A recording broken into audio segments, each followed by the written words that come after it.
Turns out she was right. I ended up going to my primary care doctors and telling him what she thought. So he ran some tests and found that I have something called panhypopituitarism, which essentially means that my pituitary gland is not signaling to the other hormone-producing glands in my body to make, so it's not stimulating it to make it. Yeah, and for people watching, the pituitary part of the brain sends hormones or signaling hormones like thyroid stimulating hormone to the thyroid, ACTH to the adrenals, FSH and LH to the ovaries or testicles, growth hormone to the whole body, prolactin. These are all pituitary hormones, which without a functioning pituitary, very, very challenging to feel any bit normal and impossible to feel any bit good. Right.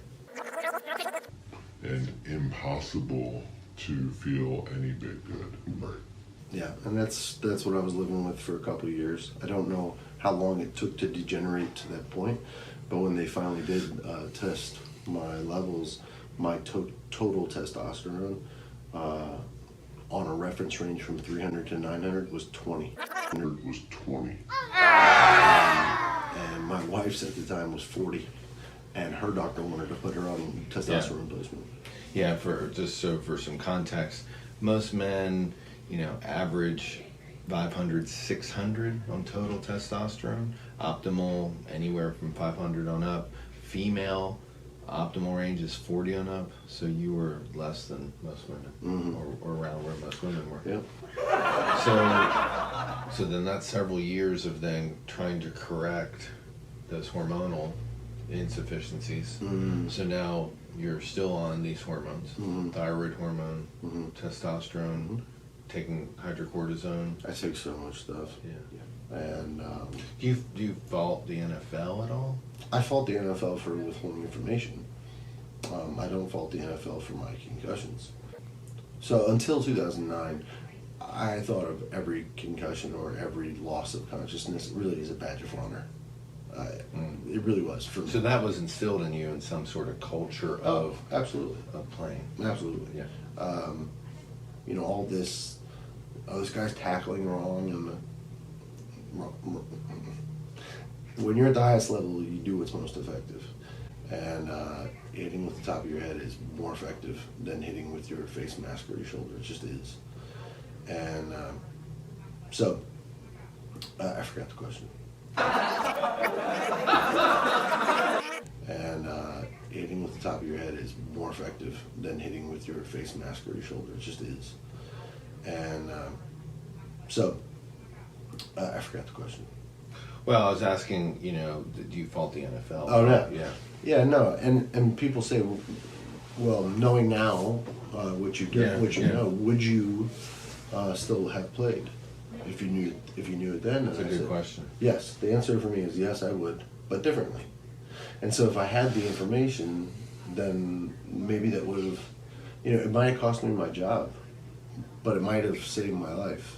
You know what I mean? So I think people think of the skull as like this wonderful protection for your brain, and it's sort of like impervious to outside forces.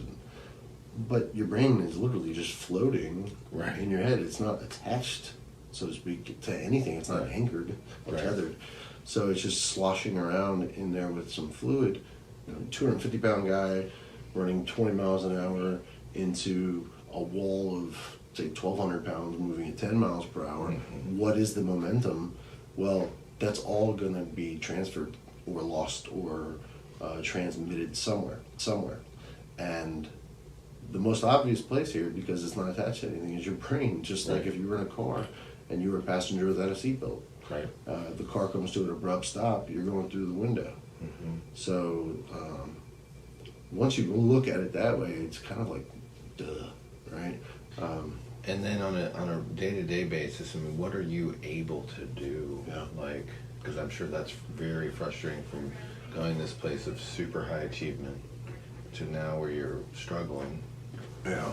That alone would make someone super depressed. But Yeah. tell us, is there anything that you found kind of outside the box non-conventional that's given you some hope that, you know, people watching and say, oh, okay, I didn't realize that that might help.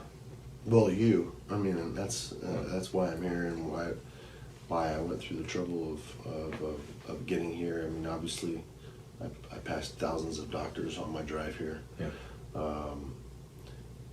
And I think that there's a place for traditional or say modern Western medicine, and I think there's a place for older sort of like Eastern medicines and philosophies even and psychologies.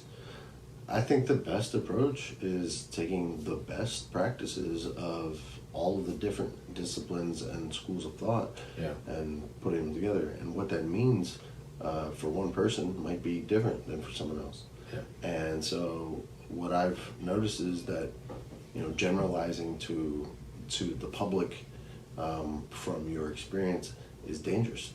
And everybody has their own experience. Yeah. And so that's a good point. You got to play around, you know, you got all these dials and you just got to play with these dials. So getting my blood moving helps a little bit to kickstart things. I have a vibrating plate at home and I stand on that.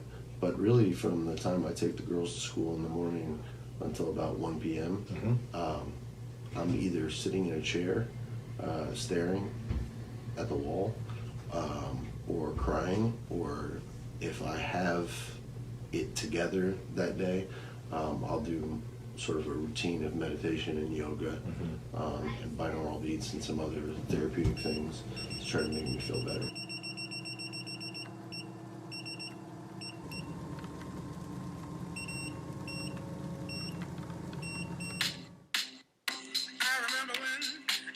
I remember when I lost my mind. There was something so pleasant about that place. Even your emotions have let go in so much space. And when you're out there, without care, yeah, I was out of touch. But it wasn't because I didn't know enough. I just knew too much. Does that make me crazy? Does that make me crazy? Does that make me crazy? Possibly.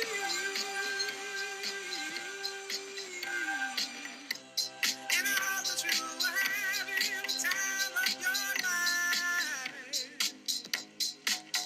But think twice. That's my only advice. Kind of had the sense I want to do the same thing. So that was my path. And when I applied to college, I grew up in Wilmington, Delaware. I said, well, if I'm going to go to medical school and be a doctor, why not shoot for the top? So